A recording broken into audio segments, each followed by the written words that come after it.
Hello friends, இன்றைக்கி நம்ம என்ன பார்க்க போகிறோன்னா வாழைத்தண்டு பொரியல் பார்க்க போகிறோம். அதுக்கு தேவையான அளவு எண்ணெய் விட்டு கடுகு விட்டுட்டு நல்லா பொரிஞ்சதுக்கப்புறம் சீரகம் போட்டு நல்லா பொரிஞ்சதுக்கப்புறம் தேவையான அளவு வெங்காயம் போட்டு நல்லா வதக்கி விட்டுக்கோங்க.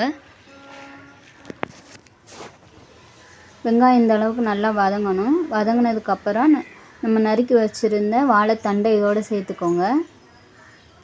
சேர்த்து நல்லா இந்த மாதிரி மிக்ஸ் பண்ணி விட்டுக்கோங்க. அப்புறம் தேவையான அளவு உப்பு போட்டுக்கிட்டு அதுக்கப்புறம் மஞ்சள் தூள் போட்டுக்கோங்க. அப்புறம் வீட்டில் அரைச்ச குழம்பு மிளகாத்தூள் போட்டுக்கோங்க. நீங்கள் தேவைன்னா வத்தப்பொடி சேர்த்துக்கலாம். அப்புறம் கொஞ்சோண்டு கரம் மசாலா போட்டிருக்கு. இதெல்லாம் சேர்த்து நல்லா கிண்டி விட்டுக்கோங்க. இந்த மாதிரி நல்லா கிண்டினதுக்கப்புறம் நமக்கு தேவையான அளவு தண்ணி ஊற்றி நல்லா மூடி வச்சு வேக வச்சுக்கோங்க.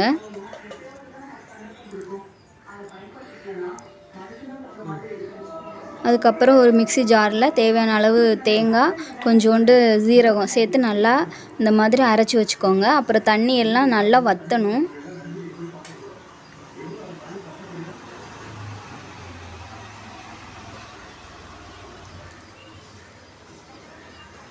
இதிலே கொஞ்சம் தண்ணி இருக்குது, இந்த தண்ணியும் நல்லா வற்றணும். இந்தளவுக்கு நல்லா வற்றினதுக்கப்புறம் நம்ம அரைச்சி வச்சுருந்த தேங்காய் அதை சேர்த்துக்கலாம். சேர்த்து இந்த மாதிரி நல்லா கிண்டி விட்டுக்கோங்க. இப்போ கொத்தமல்லி தழை போட்டு இறக்கிக்கலாம். சுவையான வாழைத்தண்டு பொரியல் ரெடி.